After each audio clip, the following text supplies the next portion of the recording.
बच्चों, आपका हार्दिक स्वागत है।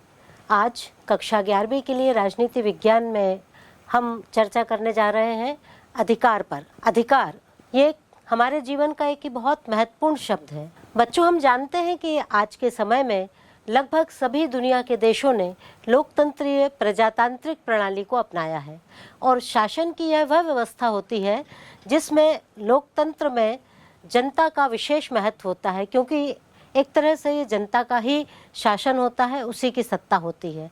आज विश्व के सभी देश लोकतंत्रीय व्यवस्था की अच्छाइयों को, उसकी उपयोगिता को देखते हुए जब अपना रहे हैं तो अधिकारों पर भी बहुत हमारा विशेष रूप से ध्यान जाता है। जितने भी लोकतांत्रिक देश हैं बच्चों, वो अधिकार को देने के लिए आगे बढ़कर, बल्कि हम ये कहें कि आज हर देश अपने देश के नागरिकों को अधिकारों की देने के लिए होड़ सी लगा के रखा है। तो आइए सबसे पहले हम अधिकारों पर चर्चा करें। उससे पूर्व ये जान लें कि लोकतंत्र क्या है।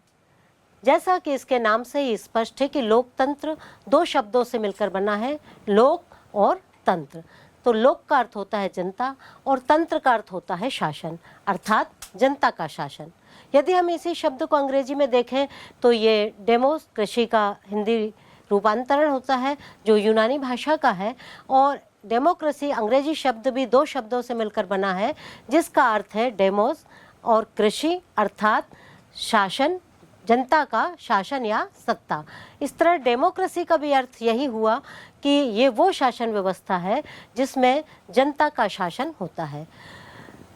जनता का जब शासन होता है तो जो शासन होते हैं, जो शासक होते हैं, जो सत्ता होती है, वो जनता के प्रति उत्तरदायी होती है, और जनता के प्रति उत्तरदायी होने के कारण वो जनता को उनकी मांगों के अनुरूप जो समाज के हित में होते हैं वो अधिकार प्रदान करती है। क्योंकि हम ये सवाल कर सकते हैं ना बच्चों कि अधिकार क्यों देता है राज्य, सरकार, समाज जनता को, मनुष्य को क्यों अधिकार देता है? उसके पीछे यही कारण है कि लोकतंत्रीय व्यवस्था चूंकि जनता की व्यवस्था है, इसलिए स्वाभाविक रूप से वो जनता के लिए उत्तरदायी है, और जनता के लिए उत्तरदायी है तो निश्चित रूप से जनता के विकास के लिए कार्य करेगी, इसलिए वो अधिकार प्रदान करते हैं। आइए हम इसको एक दो परिभाषाओं में भी देखते हैं। जैसे लोकतंत्र की परिभाषा बहुत ही प्रसिद्ध अब्राहम लिंकन जी ने दी कि लोकतंत्र जनता का, जनता के लिए, जनता द्वारा शासन है। अगर ये पूरी हम लाइन को देखते हैं तो इसमें जनता शब्द 3 बार आया है, और उसका अर्थ ही यह है कि इस शासन व्यवस्था में जनता सर्वोपरि है। एक और हम दूसरी परिभाषा इसमें देख लेते हैं जिसमें सीले की परिभाषा है। सीले ने ये बात कही है कि लोकतंत्र वह व्यवस्था होती है जिसमें प्रत्येक व्यक्ति का हिस्सा होता है, उसकी भागीदारी होती है। तो भी स्पष्ट है कि जनता के माध्यम से चलाई जाने वाली व्यवस्था, या ये कह लीजिए कि जनता के द्वारा चुने गए प्रतिनिधि, क्योंकि आज के परिप्रेक्ष्य में प्रतिनिधि अधिकतर शासन कर रहे हैं, तो जनता के द्वारा चुने गए प्रतिनिधि जब शासन करते हैं तो वो डेमोक्रेसी, प्रजातंत्र, लोकतंत्र कहलाता है। तो इस तरह से ये स्पष्ट हो गया कि ये वो शासन व्यवस्था है, लोकतंत्र, जिसमें जनता के हित को, जनता की मांगों को सर्वोपरि रखा जाता है। आइए अब हम चर्चा करने जा रहे हैं अधिकार के ऊपर। बच्चों, आपने देखा होगा कि आजकल जब हम दैनिक जीवन में कोई कहीं पर चर्चा करते हैं या बातें सुनते हैं लोगों की, तब भी बार बार अधिकार शब्द आता है। अब चाहे ये अधिकार शब्द राजनीतिक परिप्रेक्ष्य में आ रहा हो, चाहे ये अधिकार शब्द नैतिक परिप्रेक्ष्य में आ रहा हो, या सार्वजनिक भी हो सकता है। और तो और बच्चों, आजकल तो अधिकार की जो बात है वो व्यक्तिगत संबंधों पर भी की जा रही है। हम देखते हैं कि बच्चे हों, वृद्ध हों, युवा हों, सब अपने अपने क्षेत्र में अधिकारों की चर्चा करते हैं, और इसीलिए बाल संरक्षण आयोग भी बनाया गया है जहां बच्चों के अधिकारों की रक्षा की जाती है। इस तरह से हर क्षेत्र में अधिकार महत्वपूर्ण मांग है, और अधिकार को सब लोग, जितने लोकतंत्री शासन है वो देना चाहते हैं, और जो जनता है वो अधिक से अधिक शासन या सरकार से इन अधिकारों को लेना चाहती है। तो बच्चों, आज हम अधिकार पर चर्चा करने जा रहे हैं, और अधिकार के इस पाठ में मूल रूप से हम ये जानना चाहेंगे कि इस अध्याय में कि सबसे पहले अधिकार का आशय क्या है। बच्चों, मेरा ये भी मानना है कि जब भी हम किसी भी टॉपिक पर, किसी भी अध्याय पर पढ़ना शुरू करें, समझना शुरू करें, तो सबसे पहला प्रश्न हमारा यही होना चाहिए कि जिस चीज़ को हम पढ़ने जा रहे हैं वो क्या है। तो सबसे पहले आज हम ये पढ़ेंगे कि अधिकार क्या है। इसी परिप्रेक्ष्य में हम ये भी देखेंगे कि अधिकार जो होते हैं इनकी बुनियाद क्या है।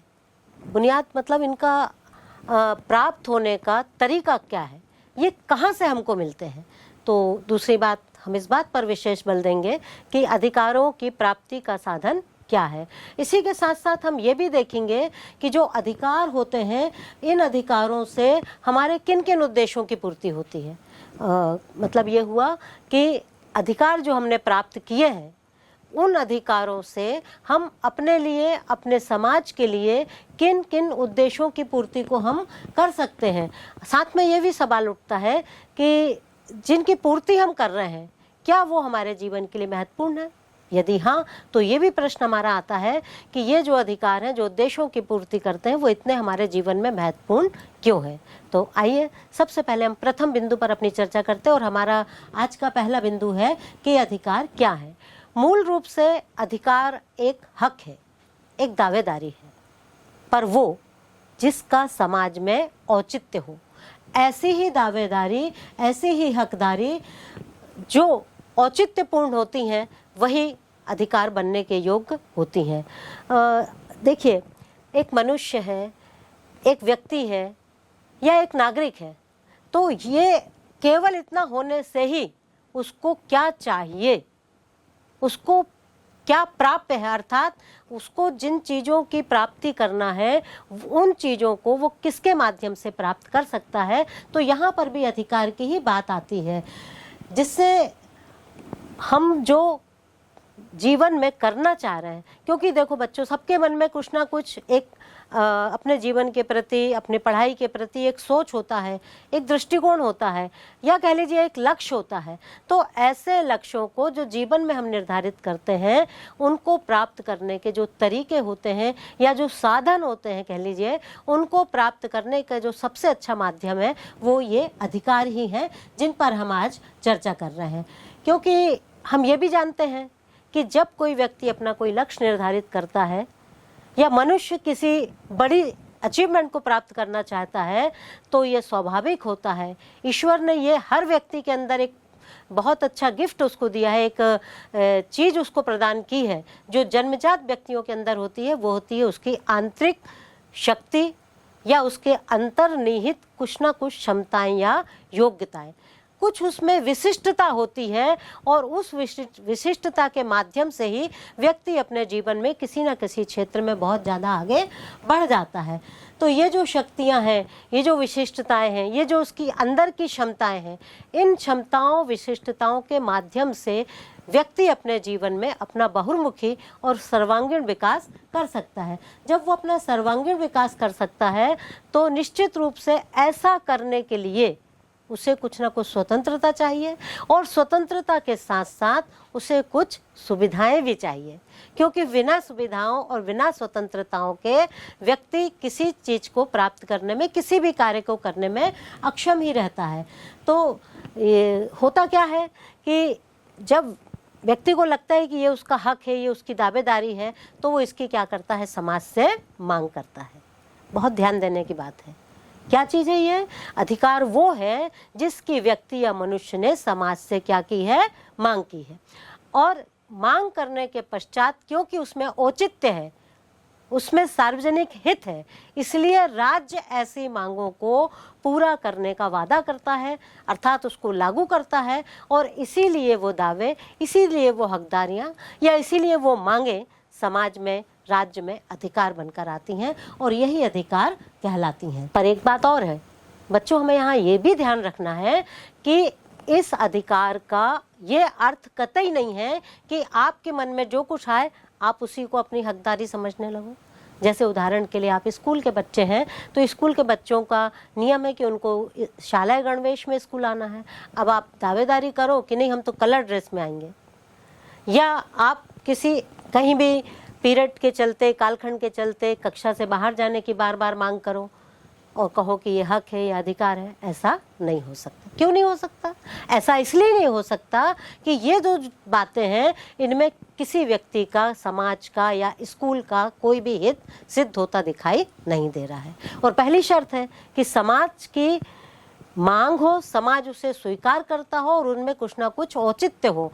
तो कहने का तात्पर्य ये हुआ हमारा कि मनमानी को या कुछ भी करने को या कुछ भी चाहने को हम अधिकार नहीं कह सकते। यहाँ एक बहुत अच्छी टैग लाइन आ सकती है कि अधिकार का अर्थ केवल चाहना नहीं होता। चाहना में और अधिकार में कुछ ना कुछ फर्क होता है और इस फर्क को हमको समझना होगा। तो बच्चों, इस तरह से अधिकार शब्द जो है वो वास्तव में उन बातों का घोतक है जिसे समाज और राज्य गरिमामय जीवन के लिए, सम्मानपूर्ण जीवन के लिए आवश्यक और महत्वपूर्ण मानता है। हम देखते हैं कि कुछ अधिकार ऐसे होते हैं जो सभी के लिए बहुत महत्वपूर्ण है, आप सबके लिए भी आगे चलकर बहुत ही महत्वपूर्ण होंगे, उपयोगी होंगे। जैसे मान लीजिए आजीविका का अधिकार है, शिक्षा का अधिकार है। तो ये जो दोनों अधिकारों की हम चर्चा कर रहे हैं, ये ऐसे अधिकार हैं जिनके माध्यम से कोई ना कोई समाज का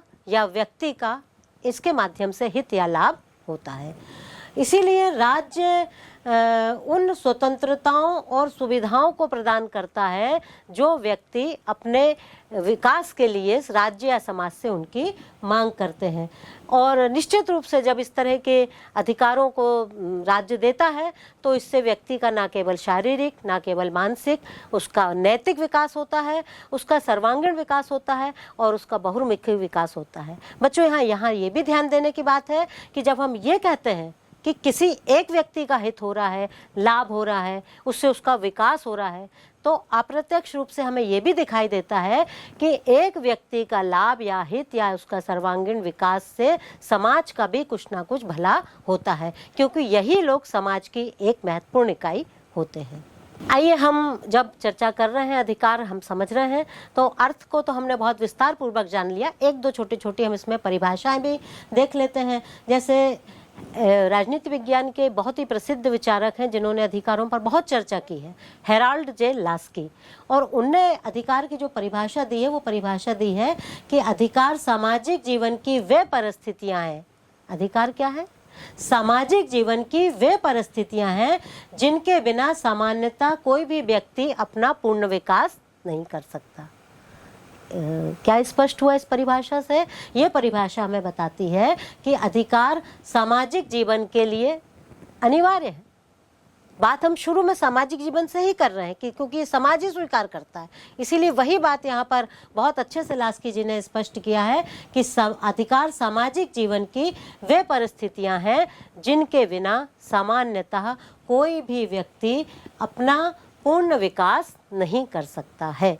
अर्थात स्पष्ट है इस परिभाषा से कि व्यक्ति को यदि अपने जीवन में संपूर्ण विकास चाहिए तो उसे अधिकारों की आवश्यकता होगी। इसी तरह एक परिभाषा का हम और देखते हैं, बहुत छोटी सी सरल परिभाषा है। बोसांके जी ने ये परिभाषा दी है कि अधिकार वह मांग है जिसे समाज स्वीकृत करता है और राज्य उसे लागू करता है। बच्चों, जब से हमने अधिकार पर अर्थ बताना शुरू किया तब से ये दो महत्वपूर्ण बिंदु आपने देखा होगा कि बार बार आ रहे हैं, और ये दोनों इसकी बहुत, आप कह लीजिए, अधिकार की आत्मा है। क्या?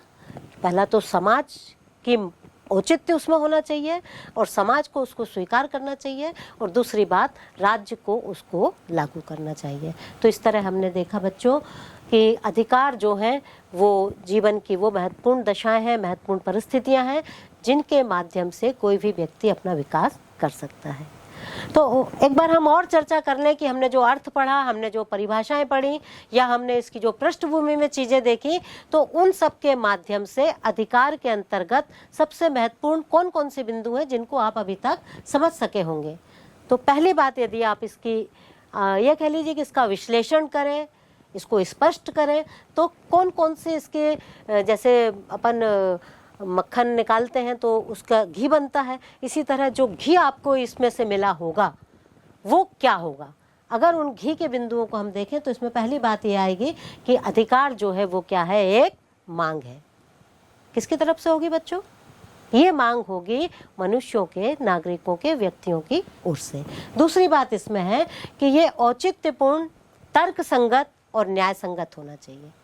इस पर भी हमने बल दिया था कि वही हक, दावेदारी या मांग जिसमें न्याय संगतता हो, जिसमें तर्क संगतता हो, जिसमें औचित्य हो, केवल उसी की मांग आप कर सकते हैं और वही मांग आपकी अधिकार के रूप में परिणित हो सकती है। इसी तरह से और हम इसमें देख सकते हैं, इसमें लोकहित, इसकी भी हमने चर्चा की थी कि जनता का सार्वजनिक रूप से कुछ ना कुछ इन अधिकारों के माध्यम से लाभ होगा। अब आगे चलकर जब बच्चों हम इसके अधिकारों की चर्चा करेंगे, इसको विस्तार पूर्वक प्रकार या वर्गीकरण देखेंगे, तो आप इस बात को हर जगह पॉइंट नोट कर सकते हैं कि कोई भी अधिकार जिसे राज्य ने प्रदान किया है, जिसे सरकार ने प्रदान की है, वो हर अधिकार में कहीं ना कहीं समाज का हित, व्यक्तियों का हित छिपा हुआ है और इसीलिए वो अधिकार बना है। इसी तरह हम देख सकते हैं।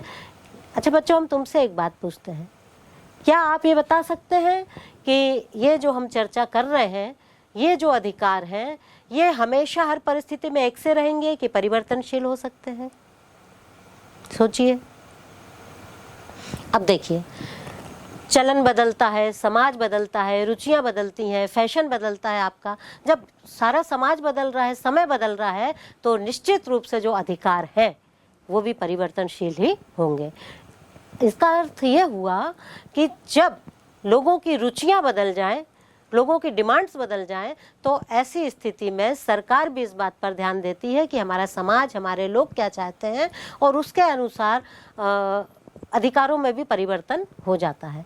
आगे चलकर इस तरह का एक उदाहरण हम आपके सामने जरूर रखेंगे जिसमें अधिकारों में परिवर्तन, कटौती भी की जा सकती है और बढ़ोतरी भी की जा सकती है। इसी तरह हम देख सकते हैं कि इन सब बिंदुओं से जो मुख्य बात निकल कर आती है इन अधिकारों के माध्यम से, वो ये है कि इन अधिकारों के माध्यम से व्यक्ति अपना सर्वांगीण विकास कर सकता है। अपने अंतर्निहित क्षमताओं, योग्यताओं, प्रतिभाओं के माध्यम से वो अपने जीवन में किसी बहुत महत्वपूर्ण लक्ष्य को प्राप्त कर सकता है और इसीलिए अधिकार आवश्यक है। तो इस तरह से बच्चों हम देख रहे हैं कि जो अधिकारों की दावेदारी है वो इसलिए है कि वो हमारे लिए आवश्यक है, वो इसलिए भी है कि उससे समाज की बेहतरी के लिए हम कार्य कर सकते हैं और वो इसलिए भी है कि ये मांग किसी व्यक्ति विशेष की ना होकर समाज के बहुसंख्यक वर्ग की मांग होती है और तभी वो पूरी की जा सकती है। जैसे अभी मैंने उदाहरण दिया था आपको, आजीविका का अधिकार हो सकता है, शिक्षा का अधिकार हो सकता है, आर्थिक अधिकार भी हो सकता है और आजकल तो आपको पता ही है कि बहुत सारे देशों में रोजगार के अधिकार को मान्यता दी गई है। इसी तरह से और भी बहुत सारे महत्वपूर्ण अधिकार हैं जिनकी हम अधिकारों के प्रकार में चर्चा करेंगे, पर यहाँ पर एक बात हम पुनः स्पष्ट करना चाहते हैं कि अधिकार से आशय आप कतई ये ना लें कि आप मनमानी कर सकते हैं। जिन बातों में समाज का हित नहीं है वो कभी अधिकार नहीं बन सकते हैं। जैसे कोई लोग धूम्रपान की या मद्यपान की बात करते हैं, पर क्योंकि ये बातें समाज के लिए हानिकारक है इसलिए कभी भी इनसे हम अधिकार के अंतर्गत इनको नहीं रखा जा सकता है। अधिकार सदैव वही होंगे जो समाज के लिए, व्यक्ति के लिए लाभप्रद हो। तो बच्चों, अब हम इस बिंदु पर आते हैं कि अधिकारों की बुनियाद क्या है और अधिकार हमें कहाँ से प्राप्त होते हैं और हम इनको प्राप्त करने के पश्चात किस तरह से अपने जीवन में उपयोग में लाएंगे। तो सबसे पहले हम इस बात पर चर्चा करते हैं कि अधिकार हमको कहाँ से मिलते हैं। तो इसके लिए हमें थोड़ा सा पीछे जाना पड़ेगा। चलिए हम चलते हैं, कम से कम यहाँ से बात शुरू करते हैं कि राजनीतिक सिद्धांतकारों ने 17वीं और 18वीं शताब्दी में एक सिद्धांत लाया जिसके अनुसार ये था कि जो अधिकार होते हैं वो जन्मजात होते हैं। ये परंपरागत सिद्धांत है। अधिकार होते हैं वो ईश्वर के द्वारा दिए गए होते हैं और यही कारण है कि ईश्वर के द्वारा दिए जाने के कारण इन अधिकारों को कोई दूसरा व्यक्ति छीन नहीं सकता। इसमें यह भी कह सकते हैं कि जो हमारे मूलभूत अधिकार होते हैं, जो हमारे जीवन की परिस्थितियों के लिए बहुत जरूरी हैं, जैसे जीने का ही अधिकार, जीवन स्वतंत्रता का अधिकार, या उस समय के शब्दों में या उस समय की परिस्थितियों में देख लें तो हम कह सकते हैं कि धन संपत्ति रखने का अधिकार, ये उस समय के बहुत मौलिक अधिकार थे। इसीलिए उन शासकों ने जो उस सदी के थे उनने कहा कि ये अधिकार जो हैं ये ईश्वर ने प्रदान किए हैं, ये सबको जन्मजात प्राप्त हैं, तो चाहे शासन हो, सत्ता हो या कोई व्यक्ति हो, वो इन अधिकारों से किसी दूसरे व्यक्ति को वंचित नहीं कर सकता है।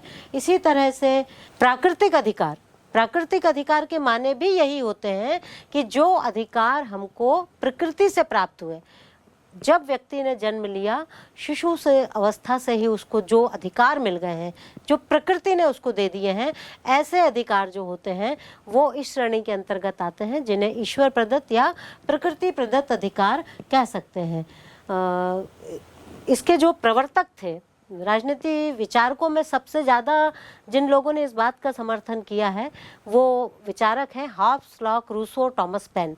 इन लोगों का ये मानना था कि ये अधिकार व्यक्ति को ईश्वर के द्वारा या प्रकृति के द्वारा दिए जाते हैं।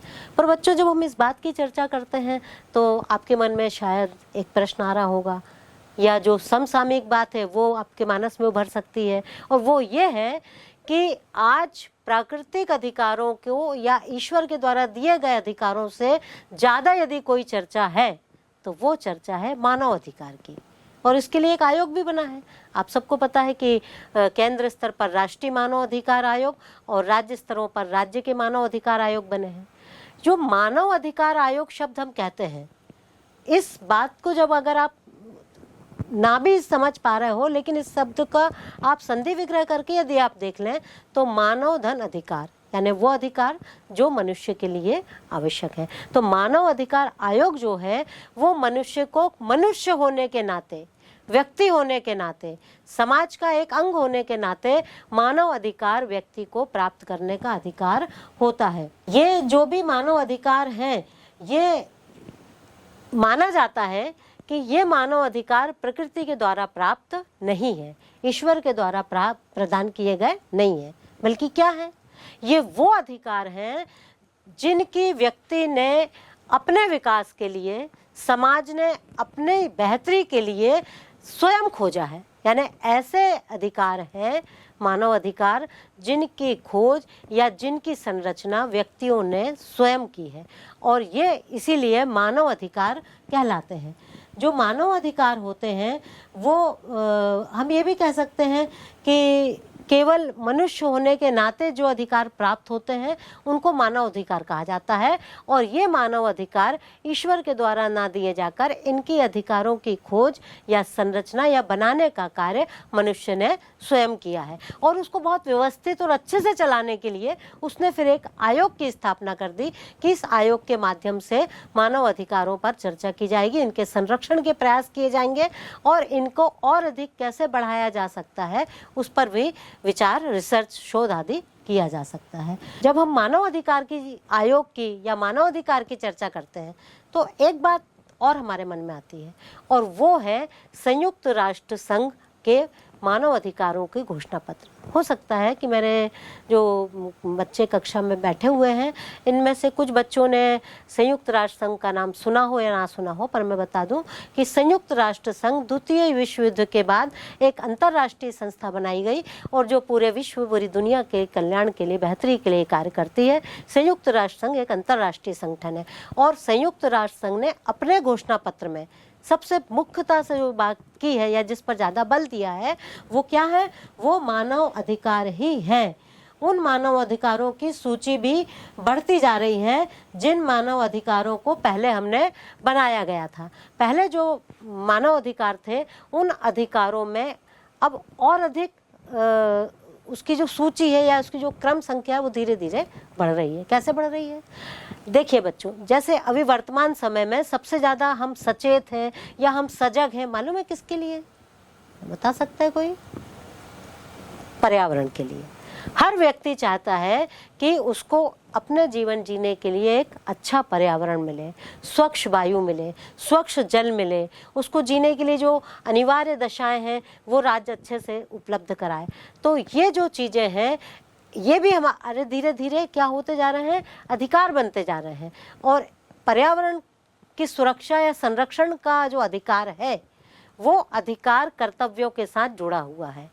यदि हम इसके प्रति सजग हैं, सचेत हैं, तो हमारा भी ये दायित्व है कि न केवल हम पर्यावरण सुरक्षा या संरक्षण का कार्य सरकार पर छोड़ दें और उससे अधिकारों की मांग करें, बल्कि हम एक अच्छे नागरिक होने के नाते अपने देश का, अपने समाज का, अपने प्रदेश का वातावरण, पर्यावरण अच्छा रखने के लिए, उसकी बेहतरी के लिए हम अच्छे कार्य करें। बहुत सारे कुछ काम हो सकते हैं बच्चों, आपके मन में भी आ रहे होंगे, जैसे पेड़ पौधा लगाना हो सकता है, प्लास्टिक का उपयोग नहीं करना हो सकता है, कचरे का सही जगह पर रखना, उसका सही उपयोग करना हो सकता है, और पर्यावरण को गंदा प्रदूषित करने में जितने पशु या और लोग भागीदारी करते हैं, मुझे लगता है कि उससे ज़्यादा भागीदारी मनुष्य करते हैं। यदि मनुष्य सजग हो जाए, सचेत हो जाए, जागरूक हो जाए, तो आधे से ज़्यादा पर्यावरण को सरकार के सहयोग के बिना भी वो सुरक्षित रख सकता है।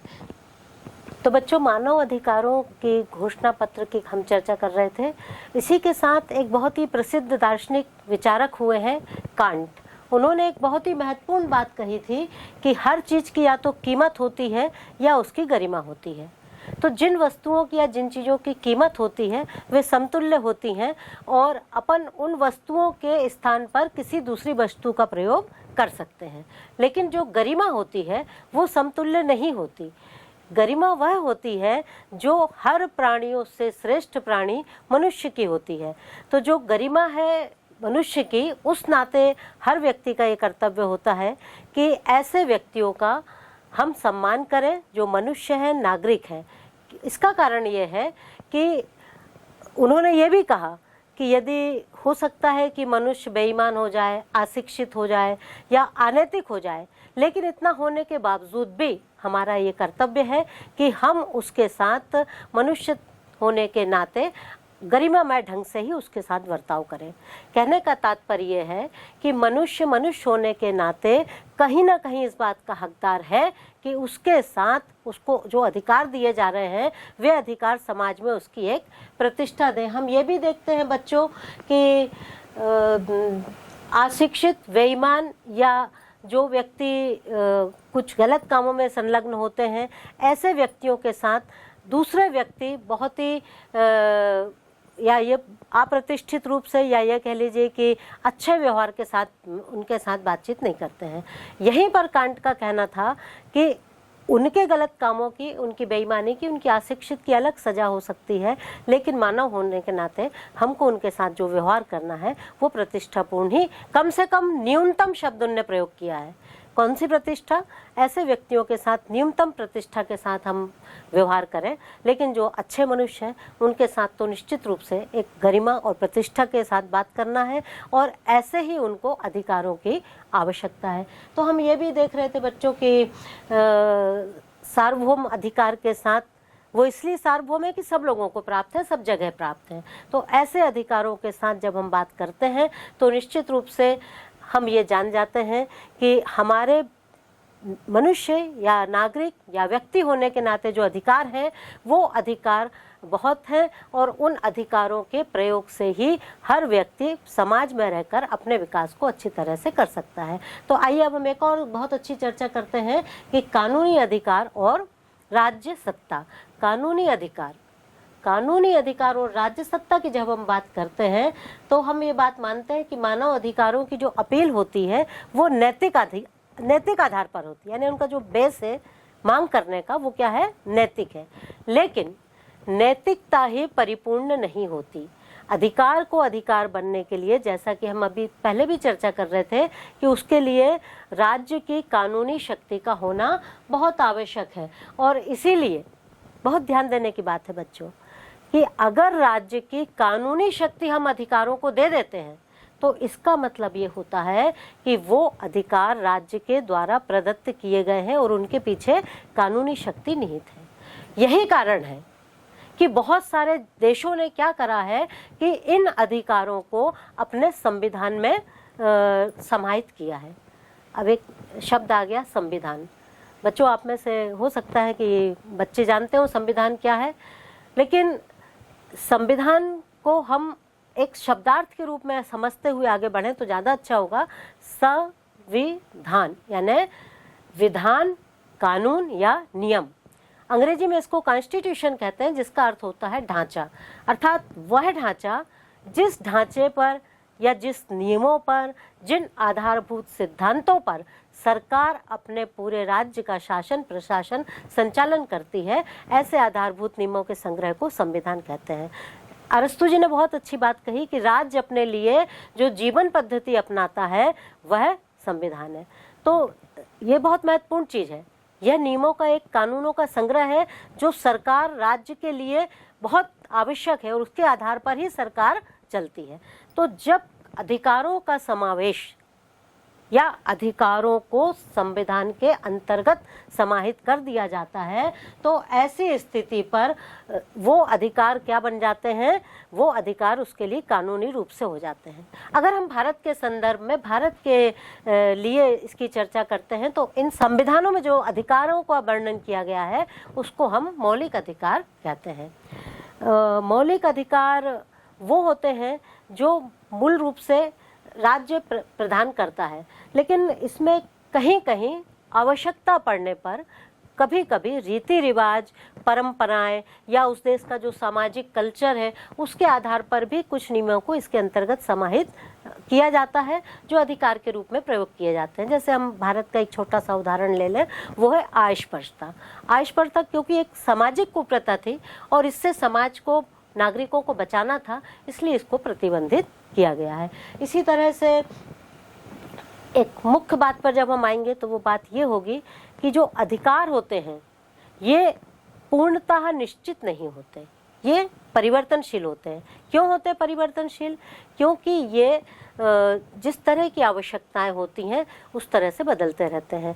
तो इसीलिए आज के समय में इन अधिकारों में विस्तार भी हो रहा है क्योंकि आवश्यकताएं बदल रही हैं और इन अधिकारों की पुनर्व्याख्या भी की जा रही है। तो बच्चों, ये हमने अधिकार के विषय में जो जानकारी हम कर रहे थे, अब हम इन के संबंध में एक बहुत ही महत्वपूर्ण जानकारी और प्राप्त करेंगे और वो है अधिकारों के प्रकार या अधिकारों का वर्गीकरण। बच्चों, जब हम अधिकार के विषय में कोई चर्चा करने जाते हैं, कोई बात करते हैं, तो मूल रूप से हमारे पास जो एक समझ की चीज़ बनती है वो ये बनती है कि हमें कौन से अधिकार प्राप्त हैं, और ये जो हमें अधिकार प्राप्त हैं, इन अधिकारों का जब हम भारत के संदर्भ में ही जब हम इनका वर्णन करते हैं, इनका वर्गीकरण करते हैं या हम इनके प्रकारों पर चर्चा करते हैं, तो ये बहुत सहज और सरल काम नहीं होता। ये इसलिए नहीं है क्योंकि जब इनकी प्रकृति बदल रही है, ये परिवर्तनशील है, तो हम निश्चित रूप से कैसे बताएंगे कि ये अधिकार इतने ही हैं और ये पर्याप्त है। इसीलिए इनको क्या कहा गया है कि ये अधिकार समय के अनुसार विस्तृत हो रहे हैं, विस्तार पा रहे हैं और इनकी पुनर्व्याख्या भी की जा रही है। तो आइए हम कुछ प्रमुख प्रकारों की चर्चा करते हैं। सबसे पहले अगर हम अधिकारों का वर्गीकरण करें तो इसके मुख्य रूप से 3 प्रकार आते हैं। पहला प्रकार है प्राकृतिक, दूसरा है नैतिक और तीसरा है इसका कानूनी अधिकार। तो कौन कौन से हुए? प्राकृतिक, नैतिक और कानूनी। अगर हम इस पर चर्चा करें कि प्राकृतिक अधिकार क्या है, तो मुझे लगता है कि इस पर एक बार बात हो चुकी है कि जो प्रकृति से प्राप्त हैं, जो ईश्वर द्वारा प्रदत्त हैं और जो हर व्यक्ति के लिए बहुत आवश्यक है, जिसमें हमने मुख्य रूप से 3 अधिकारों की चर्चा की थी कि जिसमें जीवन स्वतंत्रता का अधिकार है, जीवन का अधिकार है, स्वतंत्रता का अधिकार है और संपत्ति रखने का अधिकार है। तो ये हॉब्स, लॉक, रूसो ने इस पर और टॉमस पेन ने बहुत अधिक चर्चा की है, जो हमारे प्राचीन राजनीतिक विचारक हैं। और इसमें हॉब्स का एक बहुत महत्वपूर्ण ग्रंथ है बच्चों, जिसका नाम है लेवियाथन। लेवियाथन में उन्होंने एक बहुत अच्छी बात कही थी। देखिए, प्राकृतिक अधिकारों की हम चर्चा कर रहे हैं, पर बात इतनी महत्वपूर्ण है कि वो आज के संदर्भ में भी 100% लागू होती है। हॉब्स ने ये कहा था लेवियाथन में कि हमें दूसरों के साथ वही व्यवहार करना चाहिए जो हम दूसरों से अपेक्षा करते हैं कि वो हमारे साथ करें। अगर इतनी सी बात हम अच्छी तरह से समझ लें कि हम दूसरों के साथ वही बर्ताव करें, वही बात करें जो हमें अपने लिए पसंद है, तो बहुत सारी समस्याएं अपने आप यहाँ पर ख़त्म हो जाती हैं। दूसरे अधिकार पर हम बच्चों चर्चा कर रहे थे, जो अधिकार था हमारा नैतिक अधिकार। जब हम नैतिक अधिकारों पर चर्चा करते हैं तो जैसा कि इसके नाम से स्पष्ट है, नैतिक यानी ये आत्मिक रूप से, नैतिक रूप से, हमारे आचरण से, हमारी संस्कृति से, हमारे जो आचरण के अंतर्गत मूल्य आते हैं, नियम आते हैं, उनसे संबंधित ये सारे नियम होते हैं जो नैतिक नियम कहलाते हैं। ये जो होते हैं ये नैतिक नियम है, इसलिए इन नियमों को जो देने का माध्यम है वो होता है समाज। हम समाज से नैतिकता सीखते हैं। इसमें राज्य की उतनी भागीदारी नहीं है, ना राज्य का किसी तरह का इस पर कोई प्रेशर है। इसको समाज से सीखते हैं, समाज में हम इनके द्वारा व्यवहार करते हैं। इसी तरह से एक बहुत ही महत्वपूर्ण जो हम तीसरे अधिकार की चर्चा कर रहे थे, और यही अधिकार हमारे अध्ययन का सबसे मूल विषय होता है, और वो है कानूनी अधिकार। कानूनी अधिकार यानी कानून से प्राप्त अधिकार, संविधान से प्राप्त अधिकार। ये अधिकार हमारे लिए बहुत ही ज़्यादा महत्वपूर्ण है। हम देखेंगे बच्चों इसमें कि जो कानूनी अधिकार है वो मुख्य रूप से 3 प्रकार का होता है। पहले हमने चर्चा क्या की कि अधिकार 3 प्रकार के हैं, प्राकृतिक, नैतिक और कानूनी। और अब हम चर्चा कर रहे हैं कि जो कानूनी अधिकार है वो भी 3 प्रकार का है। और इसके 3 प्रकार कौन कौन से होंगे? इसके होंगे पहला सामाजिक, दूसरा राजनीतिक, और तीसरा अधिकार है मौलिक। और मौलिक अधिकार बहुत महत्वपूर्ण है, अभी अपन इन पर चर्चा करेंगे। तो आइए हम सबसे पहले देखते हैं कि जो हमारे सामाजिक अधिकार हैं। सामाजिक अधिकार, जैसा कि नाम से ही हम जान पा रहे हैं कि समाज के अंदर इनकी बहुत प्रतिष्ठा है, बहुत महत्वपूर्ण है। इन अधिकारों में कौन कौन से अधिकार आते हैं? इसमें जो अधिकार आता है वो सबसे महत्वपूर्ण अधिकार, जो पहला अधिकार है वो हमारे साथ है व्यक्तिगत अधिकार। व्यक्तिगत अधिकार जो होता है, जब भी हम व्यक्तिगत अधिकारों की चर्चा बच्चों करते हैं तो व्यक्तिगत का अधिकार होता है किसी व्यक्ति विशेष से संबंधित ही। तो इसमें वही अधिकार आएंगे जैसे जीवन का अधिकार है क्योंकि व्यक्ति विशेष का अधिकार है, स्वतंत्रता का अधिकार है क्योंकि व्यक्ति विशेष का अधिकार है। इसी तरह से इसमें न्याय पाने का अधिकार है। न्याय पाने का जो अधिकार होता है वो व्यक्ति विशेष का अधिकार होता है कि उसके साथ कहीं कोई पक्षपात हो रहा है, कहीं कोई अन्याय हो रहा है, तो ऐसी स्थिति में वो क्या करे, वो न्याय पाने का अधिकार प्राप्त कर सकता है। इसी तरह एक अधिकार होता है अपने आत्मसम्मान को बनाए रखने का अधिकार। हर व्यक्ति चाहता है समाज में वह प्रतिष्ठा से रहे, मान सम्मान से रहे, और जब कोई उसके मान सम्मान पर चोट पहुंचाता है तो ऐसी स्थिति में उसका मन दुखित होता है। वो इसके लिए राज्य से अपनी बात रख सकता है, उससे मांग कर सकता है कि मुझे अपने जीवन के लिए एक प्रतिष्ठापूर्ण सम्मानपूर्ण व्यवहार चाहिए। इसी तरह से एक अधिकार इसके अंतर्गत और आता है जिनको हम अपने व्यक्तिगत अधिकारों में सामाजिक रूप से शामिल करते हैं, वो है समुदाय या सभा का अधिकार। समुदाय से मतलब होता है किसी भी तरह का समूह या संगठन बना सकते हैं और सभा आदि कर सकते हैं। जरूरी नहीं है कि ये सभा किन विषयों पर हो, लेकिन ये जरूरी है कि ये सभा वो होना चाहिए जो राज्य के नियमों के अंतर्गत आती है, समाज के नैतिक आचरणों के अंतर्गत आती है। इसी तरह जब हम चर्चा करते हैं तो इसमें हमने देखा था कि दूसरा अधिकार जो व्यक्तिगत अधिकार के बाद है वो है आर्थिक अधिकार। जब हम आर्थिक अधिकार की बच्चों यहाँ पर चर्चा कर रहे हैं तो इसका मतलब ये हो रहा है कि आर्थिक यानी धन संबंधी। और आप सब जानते हैं कि जीवन में सबसे ज़्यादा महत्व यदि आज के समय है तो वो धन का है, और धन प्राप्त करने का सबसे अच्छा जो माध्यम है, सबसे अच्छा जो साधन है वो होता है आजीविका प्राप्त करने का अधिकार। आजीविका मतलब अपने जीवन के संचालन के लिए किसी तरह का व्यवसाय कर सकते हैं, किसी तरह की नौकरी प्राप्त कर सकते हैं। तो ये अधिकार भी आर्थिक रूप से राज्य हमें प्रदान करता है। और इसी के साथ साथ एक और अधिकार होता है आर्थिक अधिकार के साथ साथ कि आपने अपना आर्थिक प्रगति तो कर ली, फिर एक और बात आती है जो हमारे आत्मा से संबंधित है, अध्यात्म से संबंधित है, और वो अधिकार है धार्मिक अधिकार। तो धार्मिक अधिकार के अंतर्गत जैसा कि हम जानते हैं कि भारत तो एक धर्मनिरपेक्ष पंथनिरपेक्ष राज्य है, जिसका जो धर्म है अपनी आत्मा से, अपने मन से, अपनी बुद्धि से वो धर्म का पालन कर सकता है और उसके प्रचार प्रसार विस्तार के लिए भी वो कार्य कर सकता है।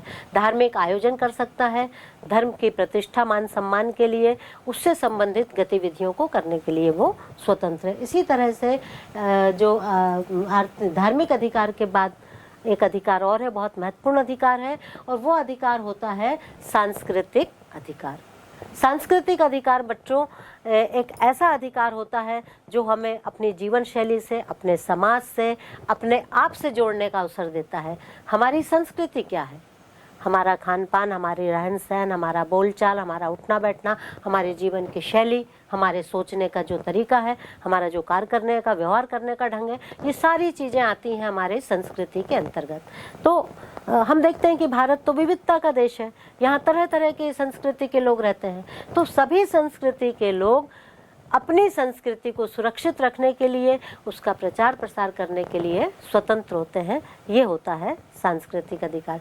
जब हम सांस्कृतिक अधिकार की चर्चा करते हैं तो हम ये जान जाते हैं कि एक व्यक्ति जब व्यक्तिगत रूप से, धार्मिक रूप से, आर्थिक रूप से संपन्न है तो वो अपनी संस्कृति से भी बहुत संपन्न होता है। और संस्कृति कोई बहुत लिमिटेड टाइम पीरियड की नहीं होती, बल्कि ये विस्तार पूर्वक चलती रहती है और सदियों तक ये अपना स्थान बनाए रखती है। इसी तरह से जब हम और चर्चा करते हैं व्यक्तिगत अधिकार के साथ आर्थिक, हमने अधिकार की चर्चा कर ली, जिसमें आर्थिक अधिकार में एक बात और थी कि जब आर्थिक अधिकार की बात करते हैं तो आजकल सरकारों ने आर्थिक अधिकार में रोजगार का अधिकार भी जनता को दिया है। अब इसमें क्या होता है बच्चों कि हर व्यक्ति को तो कभी कभी रोजगार नहीं मिल पाता है। ऐसी स्थिति में सरकार उनको, आप देख ही रहे होंगे, समाचार पत्रों में, टीवी पर सुनते रहते होंगे कि सरकार ऐसे लोगों को गुजारा भत्ता जो होता है वो प्रदान करती है। आजकल तो महिलाओं के लिए भी बहुत सरकार बढ़ चढ़ कर उनकी हिस्सेदारी, भागीदारी कर रही है, उनके लिए भी तरह तरह की योजनाएं हैं। इसी तरह हम देखते हैं कि जब हम इसकी बात करते हैं आर्थिक में, तीसरी बात जब हमारी आती है, जो भी एक बहुत महत्वपूर्ण बात है कि आजीविका हो गई, रोजगार की बात भी हो गई, लेकिन एक सुविधा सरकार ने और दी है। और वो सुविधा क्या है? वो है कि कोई व्यक्ति जब काम करने जाता है तो उसके कार्य के घंटे निश्चित होना चाहिए। ऐसा नहीं कि काम पे लग गए तो फिर आप 18-20 घंटे काम कर रहे हैं या करवा रहे हैं, ये स्थिति। कार्य के घंटे कितने होंगे, कार्य के घंटों के दौरान उसको कब भोजन का अवकाश मिलेगा, या एक बात इसमें और ये भी हो सकती है कि कार्य के घंटों के साथ साथ आप समझ लीजिए कि अवकाश की भी चर्चा होती है। जब कोई नियोक्ता किसी को आजीविका का नौकरी के माध्यम से साधन देता है तो उसके साथ साथ वो उसके नियम भी रहते हैं जिसमें स्पष्ट तौर पर रहता है कि वो कितने घंटे काम करेगा, कौन से अवकाश मिलेंगे, कौन से वेतन भत्ते मिलेंगे और क्या सुविधाएं रहेंगी। तो बच्चों, ये सब हमारे थे आर्थिक अधिकार जिनकी हम अभी चर्चा कर रहे थे। और इसके पश्चात आता है बहुत ही महत्वपूर्ण अधिकार है, वो अधिकार है हमारा राजनीतिक अधिकार। नाम से ही आप समझ गए होंगे। राजनीतिक अधिकार के अंतर्गत आप सबके लिए बहुत ही महत्वपूर्ण अधिकार जो है, अभी तो हो सकता है कि कुछ बच्चों की इतनी आयु नहीं हो, लेकिन एक जो जनता को लोकतंत्र ने सबसे अच्छा गिफ्ट दिया है, सबसे अच्छी चीज़ दी है, जो उसके लिए बहुत महत्वपूर्ण है, वो है मतदान का अधिकार। और ये मतदान का जो अधिकार है, ये अधिकार प्राप्त होता है कहाँ से? राजनीतिक अधिकार से। बच्चों, कितने वर्ष है मतदान की आयु? मतदान करने की जो आयु है वो आज के समय में 18 वर्ष है। यहाँ पर और भी सवाल आ सकते हैं, जैसे मतदान की बात हो गई।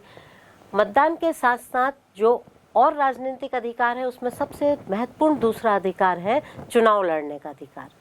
चुनाव, आप देख रहे हैं कि शासन सत्ता में जो लोग जाते हैं वो चुनाव जीतकर ही जाते हैं और वही जनता के प्रतिनिधि कहलाते हैं। तो ऐसी स्थिति में जब कोई चुनाव तभी जीतेगा जब चुनाव में खड़ा होगा। चुनाव में खड़ा कब होगा, इसकी कुछ नियम और शर्तें हैं कि चुनाव में किस चुनाव में खड़ा होना है, तो कब खड़े हो सकते हैं। बच्चों, हम ये देख रहे थे कि राज्यसभा के सदस्यों के लिए कितनी आयु है? 30 वर्ष। और लोकसभा, प्रधानमंत्री, मुख्यमंत्री, इनके सदस्यों के लिए जो आयु है वो है 25 वर्ष। तो ये हमारा कौन सा अधिकार था? ये था हमारा चुनाव लड़ने का अधिकार। राजनीतिक अधिकार में एक अधिकार और प्राप्त होता है, वो है सरकारी या सार्वजनिक पद की पात्रता। ये क्या होता है बच्चों कि अगर आपको शासकीय नौकरी प्राप्त करना है, सरकारी पद प्राप्त करना है, तो उसके लिए आप आवेदन करने के लिए स्वतंत्र हैं। इसका तात्पर्य है कि सरकार जब शासकीय सेवकों की नियुक्ति करती है तो तो एक निश्चित आयु या उनने जो उसकी अर्हताएं निर्धारित की हैं उसके अंतर्गत जो कोई आता है वो वहाँ पर अपना आवेदन कर सकता है और नौकरी पाने के लिए वो योग्य है तो उसको वो नौकरी मिलेगी। तो ये एक उसका बहुत बड़ा अधिकार है और आज के समय में तो ये बहुत महत्वपूर्ण है, क्योंकि सभी लोग चाहते हैं कि उनको अपने जीवन में, आप पढ़े शायद बहुत हद तक इसलिए कि आपको कोई बहुत अच्छी नौकरी प्राप्त हो, इसी तरह से एक अधिकार उनको और प्राप्त होता है और वो अधिकार होता है संगठन बनाने का अधिकार। संगठन बनाने का अधिकार से हमारा कौन से संगठन से है कि व्यक्ति यदि चाहे तो वो राजनीतिक संगठनों को बना सकता है। इसमें राजनीतिक दल बना सकता है, राजनीतिक मोर्चे बना सकता है, राजनीतिक संगठन बना सकता है, समूह बना सकता है, लेकिन इनको एक वैधानिक तरीके से कार्य करने की स्वतंत्रता होती है। बच्चों, हमने पहले ही बहुत शुरू में ये बात कही थी, उसको फिर यहाँ दोहराना जरूरी है कि इन सब अधिकारों में एक बात जुड़ी हुई है, वो है मनमानी ना करने का अधिकार। किसी भी फील्ड में अगर आपको कोई अधिकार प्राप्त है तो वहाँ ये शर्त लागू होती है कि उस अधिकार के तहत भी आप स्वच्छंदता या मनमानी नहीं कर सकते हैं। इसी तरह से एक अधिकार और है जो बहुत महत्वपूर्ण अधिकार है और सरकार ने अपने नागरिकों को, अपनी जनता को प्रदान किया है, वो अधिकार है सरकार की ही आलोचना करने का अधिकार। यानी यदि आपको लगता है कि किसी जायज या उचित तरीके से सरकार की आलोचना की जा सकती है जो न्याय संगत है और होनी चाहिए, तो आप अखबारों में, समाचार पत्र में, पत्रिकाओं में, रेडियो में, आजकल आपने देखा कितना वाद विवाद, डिबेट वगैरह होता है, ये सब वही चीज़ें तो है। तो आप यदि चाहें और आपको ऐसा लगता है कि संसदीय भाषा में, यानी एक उचित तरीके से आप यदि सरकार के किसी कार्य की आलोचना करना चाहते हैं तो वो अधिकार भी सरकार ने अपनी जनता को दिया है। लोकतंत्र की ये कितनी बड़ी विशेषताएं हैं कि ऐसे अधिकार जो हो सकता है कि पहले के समय में हम सोच भी नहीं सकते थे, वो अधिकार सरकार ने अपने नागरिकों को प्रदान किए हैं। तो बच्चों, हम जब ये चर्चा कर रहे हैं कि चुनाव लड़ने का अधिकार प्राप्त है, मतदान का, इसमें एक बात और है बहुत महत्वपूर्ण है, वो ये है कि राजनीतिक दलों के माध्यम से तो आप चुनाव लड़ ही सकते हैं, लेकिन यदि मान लीजिए आपको कोई राजनीतिक दल पसंद नहीं है या किसी से आपको टिकट नहीं मिल रहा है, तो ऐसी स्थिति में आप क्या कर सकते हैं? ऐसी स्थिति में ये सुविधा प्राप्त है कि निर्दलीय रूप से भी आप चुनाव लड़ सकते हैं। अब चलिए चुनाव यदि लड़कर जीत कर आ गए हैं तो सरकार बनाने में भी एक सुविधा प्राप्त है कि यदि जब किसी दल को स्पष्ट बहुमत प्राप्त नहीं होता तो ऐसी स्थिति में कुछ दल मिलकर आपस में इकट्ठे हो जाते हैं और वो अपना बहुमत प्राप्त कर लेते हैं और वो भी सरकार बना सकते हैं। जैसे संयुक्त मोर्चा वगैरह की सरकारें बनती हैं, वो इसके अंतर्गत आती हैं। अधिकार राज्य सत्ता से की गई मांगे हैं। अधिकार राज्य को ये भी निर्देशित करता है कि राज्य को क्या करना चाहिए और क्या नहीं करना चाहिए। जैसे राज्य किसी व्यक्ति को गिरफ्तार नहीं कर सकता, किसी व्यक्ति को चोट नहीं पहुंचा सकता। राज्य केवल वही कार्य कर सकता है जो जन कल्याण के हों, जनता के हित के हों, क्योंकि राज्य संपूर्ण प्रभुत्व बनाया गया है। कहते हैं कि राज्य संपूर्ण प्रभुत्व संपन्न होता है, तो वो संपूर्ण प्रभुत्व संपन्न जो है वो व्यक्ति के लिए है, ताकि व्यक्ति को उसके विकास का अवसर मिले। तो हम बच्चों इस तरह से देख रहे थे कि राज्य के जो प्रकार हैं वो, अभी हमने राज्य के प्रकारों के अंतर्गत जिन प्रकारों की चर्चा की है उसमें केवल एक प्रकार और शेष है और वो है मौलिक अधिकार। बच्चों, हम सब बहुत अच्छी तरह से ये बात जानते हैं कि सबसे महत्वपूर्ण यदि कोई चीज़ है तो वो है राज्य के द्वारा, संविधान के द्वारा व्यक्तियों को जो मौलिक अधिकार दिए जाते हैं वो मौलिक अधिकार होते हैं जो मूल रूप से किसी भी व्यक्ति को उसके व्यक्तित्व का विकास करने के लिए वहाँ की सरकार, वहाँ का संविधान नागरिकों को प्रदान करता है। जैसे हम अभी देख भी रहे थे कि मौलिक अधिकारों के अंतर्गत जो व्यक्ति के लिए सबसे महत्वपूर्ण चीज़ है वो है समानता का अधिकार, और संविधान ने भारत के परिप्रेक्ष्य में हम ये बात कर रहे हैं कि संविधान ने समानता का अधिकार नागरिकों को दिया है। समानता का अर्थ होता है कि सभी व्यक्ति समान हैं। तो समान तो है, पर वो किस तरह से समान है, इस पर भी हम एक दृष्टि डाल लेते हैं। जैसे देखिए, समानता में सबसे पहले महत्वपूर्ण बात है कि विधि के समक्ष समानता। विधि के समक्ष समानता का अर्थ विधि यानी कानून। तो कानून के समक्ष भारत में रहने वाले सभी व्यक्ति, चाहे वो किसी भी प्रदेश में रहते हों, धर्म, जाति, भाषा, रहन सहन जिस भी प्रकार का हो, लेकिन वो सब के सब क्या हैं, विधि के समक्ष समान होते हैं। इसी तरह से सामाजिक समानता है। समाज के अंतर्गत सभी जो व्यक्ति निवास करते हैं उन्हें सामाजिक समानता प्रदान होती है।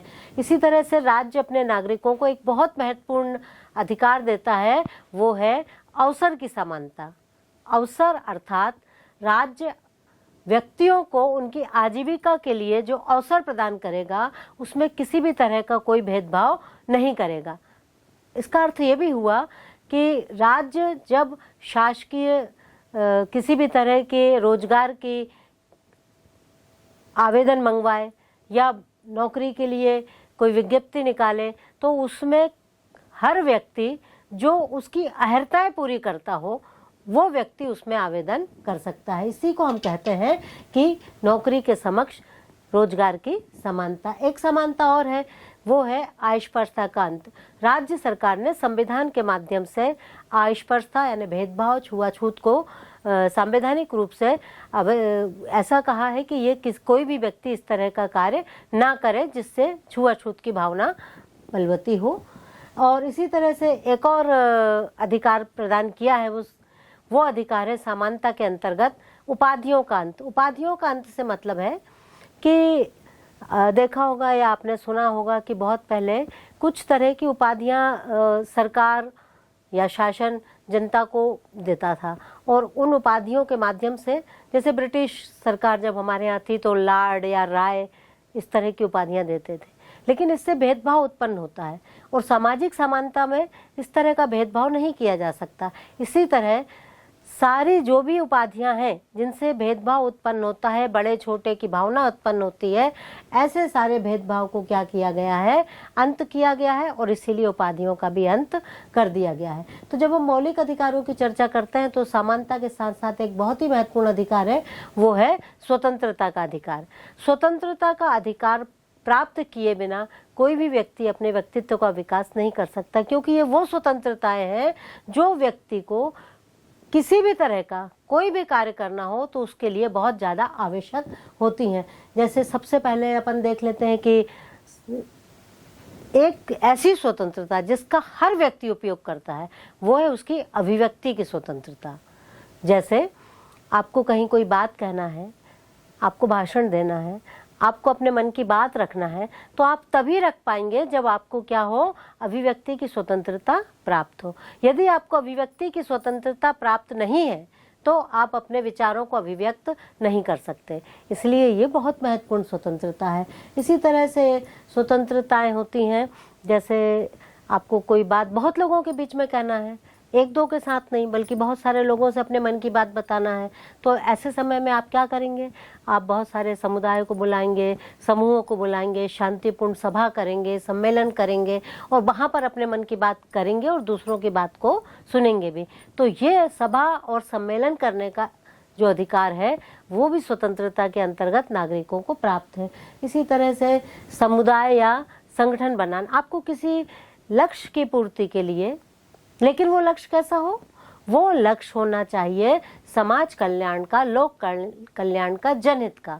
यदि ऐसे किसी उद्देश्य की प्राप्ति के लिए आपको कोई संगठन बनाना है तो आप उस संगठन को बनाने के लिए स्वतंत्र हैं और ये स्वतंत्रता का आप उपयोग कर सकते हैं। इसी तरह से आपको कहीं भारतवर्ष के अंदर भ्रमण करना है या कहीं निवास करना है, कहीं मकान बनाना है, तो इस तरह की स्वतंत्रताएं आपको प्राप्त है। लेकिन इसके साथ ये भी है कि यदि कोई इसके अंतर्गत नियम बनाए गए हों तो आपको उन नियमों का पालन करना पड़ेगा और नियमों के साथ ही स्वतंत्रता का सही उपयोग आप कर सकते हैं।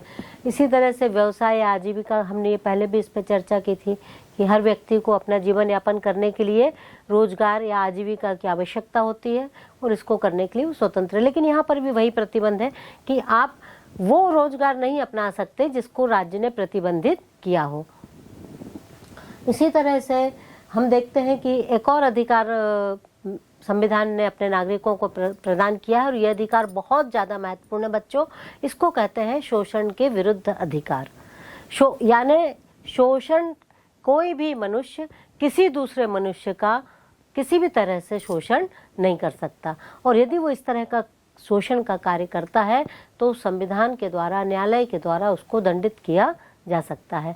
जैसे अभी तो नहीं, लेकिन पहले के समय में मनुष्यों का क्रय विक्रय होता था, दास प्रथा प्रचलित थी, तो उस पर रोक लगा दी गई कि अब मनुष्यों का क्रय विक्रय नहीं किया जाएगा। इसी तरह से लोग क्या करते थे, जो बड़े बड़े जमींदार या बड़े बड़े लोग होते थे, वो बहुत सारे लोगों को काम पे लगा लेते थे और उनको किसी भी तरह का कोई पारिश्रमिक नहीं देते थे। तो बिना पारिश्रमिक दिए कोई भी कार्य कराना बेगार कहलाता है, और इस तरह की बेगारी कोई भी व्यक्ति किसी अन्य व्यक्ति से नहीं करा सकता। यह संविधान ने शोषण के विरुद्ध अधिकार में दिया हुआ है। इसी तरह से एक अधिकार और हम देखते हैं कि छोटे छोटे बच्चों को, आपने सुना होगा, बच्चों को काम कराना प्रतिबंधित किया गया। 14 वर्ष से किसी भी बच्चे को, जो छोटी उम्र के हैं, किसी भी तरह से आप उनसे बाल श्रम नहीं करा सकते हैं। विशेष रूप से बच्चों को कारखानों में, खदानों में किसी भी रूप में कार्य करने के लिए नहीं दिया जा सकता। तो ये प्रतिबंध संविधान और शासन ने लगाए हैं कि छोटे बच्चों से, जिसको बाल श्रम कहते हैं, ये प्रतिबंधित किया गया। और कोई यदि ऐसा करता है, यहाँ तक कि होटलों में जो छोटे छोटे बच्चों से काम कराया जाता है वह भी प्रतिबंधित है। ऐसे सभी बच्चे जो 14 वर्ष से कम उम्र की हैं, उनको किसी भी तरह से नौकरी क्यों नहीं करा सकते, आप जानते हैं? इसका कारण ये है कि 14 वर्ष तक के कम से कम बच्चे को उसके अपने अध्यापन के लिए, उसके अपने अध्ययन के लिए, उसको खेलकूद के लिए, अपने व्यक्तित्व के विकास के लिए अवसर देना है। उससे किसी भी तरह का काम उससे नहीं किया जाना चाहिए। इसी तरह से हमने वो चर्चा जो अधिकारों के संबंध में थी, अभी थोड़ी देर पहले हम कर रहे थे कि धार्मिक स्वतंत्रता का अधिकार है। तो बच्चों, आप जानते हैं कि अपने धर्म के पालन के लिए सब व्यक्ति स्वतंत्र है। इसी तरह से हमने एक अधिकार की और भी चर्चा की थी, जैसे वो अधिकार अपन चर्चा कर रहे थे, वो था संस्कृति का अधिकार, शिक्षा का अधिकार। संस्कृति के अंतर्गत जो अपनी लोक संस्कृति है, उसकी अपने गायन कला, नृत्य कला, लिपि, इस तरह की जो भी उसकी संस्कृति को बढ़ावा देने वाली चीज़ें हैं, उनको वो सुरक्षित रखने का कार्य कर सकता है। तो ये हमारा था संस्कृति का अधिकार। अधिकारों के प्रकार के अंतर्गत एक बहुत ही महत्वपूर्ण अधिकार है, और वह अधिकार है संवैधानिक उपचारों का अधिकार।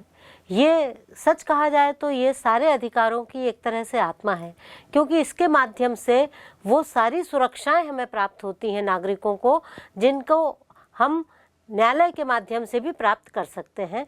ये केवल व्यक्तियों के लिए नहीं, बल्कि संस्थाओं और निकायों के लिए भी ये अधिकार बहुत महत्वपूर्ण है। इस अधिकार में सबसे पहला अधिकार है बंदी प्रत्यक्षीकरण का अधिकार। बंदी प्रत्यक्षीकरण अधिकार का अर्थ होता है कि बंद किए गए को उपस्थित किया जाए। अर्थात यदि किसी व्यक्ति को उसका दंड बताए बिना यदि बंद कर दिया जाता है, तो वह इस अधिकार का प्रयोग कर सकता है। ये अधिकार हर व्यक्ति के लिए, हर नागरिक के लिए बहुत महत्वपूर्ण है, और बच्चों, इसीलिए इनको हमें समझना भी बहुत ज़रूरी है। इसी में दूसरा एक बहुत महत्वपूर्ण अधिकार है, जिसका नाम है परमादेश। परमादेश का मतलब होता है हम आदेश देते हैं। ये आदेश देने का जो कार्य होता है, ये कर्तव्यों के तहत ही दिया जा सकता है। तीसरा अधिकार इसके अंतर्गत जो है, वो एक और बहुत महत्वपूर्ण अधिकार है, और वो अधिकार देखिए है कि प्रतिषेध लेख। प्रतिषेध का अर्थ होता है मना करते हैं, अर्थात वह लेख है, यह वह अधिकार है जिसमें यदि कोई अपने अधिकारों का अतिक्रमण करता है तो उसको मना किया जाता है। इसी तरह से और एक बहुत महत्वपूर्ण अधिकार, चौथा अधिकार इसके अंतर्गत आता है उत्प्रेषण लेख। उत्प्रेषण लेख का अर्थ होता है सूचना देना। किसको सूचना दी जाएगी? यदि कोई निकाय ऐसे अधिकारों का उपयोग करता है जो उसके अधिकार क्षेत्र में ही नहीं आते, तो कहा जाता है, उसमें ये बताना पड़ता है कि आपने ये जो अधिकार का प्रयोग किया है, ये अधिकार आपने उत्प्रेषण लेख के अंतर्गत आप इसका किस तरह से उपयोग कर रहे हैं। इसका अंतिम और बहुत महत्वपूर्ण एक अधिकार होता है, और वो अधिकार हम सब के लिए बहुत महत्वपूर्ण है। वो अधिकार होता है अधिकार प्रक्षा। अधिकार प्रक्षा का मतलब होता है पूछना। कोई कार्य किया गया है तो ये जो कार्य किया गया है ये किस अधिकार से किया गया है। बड़ी अदालतें, छोटी अदालतों में जब कोई केस चलता है तो वहाँ पर यदि कोई निर्णय, कोई अपील की जाती है तो उसके तहत यदि कोई निर्णय दिया जाता है तो उसमें ये पूछा जा सकता है कि ये जो कार्यवाही की गई है ये किस अधिकार से की गई है। इसे अधिकार प्रक्षालेख कहा जाता है। तो ये जो पांचों लेख हैं ये लेख अत्यंत महत्वपूर्ण है। इनके माध्यम से नागरिक अपनी सुरक्षा को, अपने अधिकारों को, अपनी स्वतंत्रता को सुरक्षित रख सकता है। इसलिए इन सब की जानकारी होना हमको बहुत आवश्यक है। और कुछ अधिकारों पर जब हम बात करते हैं तो उन अधिकारों की जब हम चर्चा करते हैं तो हम ये बात तो बहुत अच्छे से जान लेते हैं कि हमको कौन कौन से अधिकार प्राप्त हैं और हम इनका अधिकारों का कैसे प्रयोग करें, कैसे अपने व्यक्तित्व का विकास करें। मगर अधिकारों के साथ साथ राज्य ने कुछ जिम्मेदारियां भी व्यक्तियों को दी है, और ये जो जिम्मेदारियां हैं इन जिम्मेदारियों का पालन करना प्रत्येक व्यक्ति के लिए बहुत ज़्यादा आवश्यक है। अब देखिए, जब हमको अधिकार प्राप्त है और जिन अधिकारों की हमने चर्चा भी कर ली है, तो क्या आप उससे समझ पा रहे हैं कि आपके पास कौन सी जिम्मेदारी है जिनको आपको अधिकारों के साथ साथ उपयोग करना है।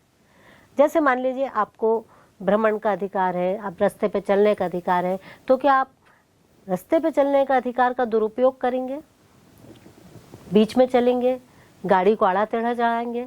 ऐसे अधिकार प्राप्त नहीं है। तो अधिकार तो मिले हैं, लेकिन अधिकारों का हमको इस तरह से उपयोग करना है कि उन अधिकारों का उपयोग करते समय किसी अन्य व्यक्ति को किसी भी तरह की कोई हानि ना हो। इसी के साथ साथ जब हम अपने अधिकारों का उपयोग करते हैं तो उससे समाज का भी किसी भी तरह का कोई भी अहित नहीं होना चाहिए, क्योंकि ये जो अधिकार दिए गए हैं ये निजी हित के साथ साथ उससे भी ज़्यादा महत्वता इस बात में रखते हैं कि उससे सार्वजनिक हित भी होना चाहिए। दूसरों के अधिकारों का हमको सम्मान भी करना पड़ेगा, ये भी हमारी जिम्मेदारी है। हमको तो अधिकार मिल गया और उन अधिकारों के माध्यम से हम अपने व्यक्तित्व का बहुमुखी विकास कर रहे हैं, सर्वांगीण विकास कर रहे हैं, लेकिन हमारे विकास के माध्यम से किसी अन्य के विकास को हम रोक नहीं सकते। जिस तरह से हमको अपना विकास करने का अधिकार प्राप्त है उसी तरह से दूसरे को प्राप्त है। तो हमको अपने अधिकारों के साथ साथ सामने वाले के अधिकारों का भी पूरा सम्मान करना होगा। इसी तरह हम देखते हैं कि अधिकारों का हमको जो प्रयोग करना है वो संतुलित रूप से करना है। हमारा जो अधिकार क्षेत्र है उस अधिकार क्षेत्र के बाहर जाकर हमको क्या है, ये तो संस्थाओं के ऊपर भी नियंत्रण है, ये तो उन सभी निकायों के ऊपर भी प्रतिबंध लागू होता है कि जितने अधिकार उनको दिए गए हैं उन अधिकारों से बाहर जाकर वो कार्य नहीं कर सकते हैं। इसी तरह से बहुत सारे अधिकार मिलने के बाद भी सरकार ने, शासन ने, संविधान ने अपने पास एक अधिकार रखा है, और वो अधिकार ये है कि आवश्यकता पड़ने पर हमारे अधिकारों में कटौती की जा सकती है। जैसे बच्चों, जब बहुत प्रारंभिक अवस्था थी और संविधान जब बना तो उसने अपने, भारत की बात कर रहे हैं, कि अपने अधिकारों में 7 अधिकार, मौलिक अधिकार प्रदान किए थे। लेकिन जब ये महसूस किया गया कि संपत्ति का अवैध रूप से रखना या बहुत ज़्यादा संपत्ति रखना, इस पर प्रतिबंध लगाया जाना चाहिए, तो संपत्ति के अधिकार को संशोधन के द्वारा निरस्त कर दिया गया और अब 6 मौलिक अधिकार प्राप्त हैं। तो बच्चों, इस तरह से अधिकारों के साथ साथ अधिकारों के प्रति हमारी जिम्मेवारी भी है, और हम तभी अधिकारों का अच्छे से उपयोग कर सकते हैं जब हम अपनी जिम्मेदारी को समझें और जिम्मेदारी के साथ अपने अधिकारों का उपयोग करें। तो बच्चों, इस तरह से जब हम अधिकारों पर चर्चा कर रहे थे शुरू से लेके अभी तक, तो हमने देखा कि सबसे पहले हमने अधिकारों में एक सामान्य चर्चा की पृष्ठभूमि के तौर पर। फिर हमने जाना कि अधिकार क्या है, अधिकार की परिभाषा क्या है, और अधिकारों के संबंध में विभिन्न विद्वानों ने क्या कहा है, अधिकार में कौन कौन सी चीज़ें सम्मिलित होनी चाहिए। इसी तरह से हमने अधिकारों में ये भी देखा कि अधिकार का जब हम उपयोग करते हैं, जब हम उसके प्रकारों की बात करते हैं, तो उसके साथ साथ अधिकारों की जिम्मेदारियों की बात भी हम करते हैं। तो इसी तरह से कुछ महत्वपूर्ण प्रश्न हैं, जैसे सामान्य ज्ञान की दृष्टि से हम देखें तो एक बहुत ही सामान्य सी बात है, लेकिन कई बार ये परीक्षाओं में भी पूछी जाती है कि अधिकार का दिवस कौन सा है। तो 10 दिसंबर को अधिकार दिवस मनाया जाता है, और ये जो अधिकार दिवस होता है ये 10 दिसंबर को मानव अधिकार दिवस की जो बात की गई है वो मानव अधिकार दिवस है, वो 1948 से संयुक्त राष्ट्र संघ ने शुरुआत इसकी की थी और आज भी ये मनाया जाता है। इसी तरह से अधिकार के प्रकार कौन कौन से हैं, प्राकृतिक प्रकार कौन से हैं, कानूनी प्रकार कौन से हैं, नैतिक प्रकार कौन से हैं, मौलिक अधिकार कौन से हैं, इस पर विस्तृत रूप से प्रश्न आ सकते हैं। साथ ही साथ कुछ जो कम अंकों के प्रश्न होते हैं उनमें ये पूछा जा सकता है कि अधिकार क्या है, अधिकार की परिभाषा दीजिए। ये भी पूछा जा सकता है कि अधिकार को जब आप अच्छी तरह से समझ लेते हैं तो इसमें महत्वपूर्ण रूप से कौन कौन सी बातें सम्मिलित होती हैं। तो इस तरह से छोटे और बड़े प्रश्नों के साथ अधिकार हम सब के अध्ययन के लिए बहुत आवश्यक है और परीक्षा की दृष्टि से महत्वपूर्ण है। और न केवल परीक्षा में बच्चों, अधिकार को यदि आप अच्छी तरह से समझ लेते हैं तो आप अपने सामान्य जीवन में एक अच्छे नागरिक बनने के लिए भी इनका उपयोग कर सकते हैं।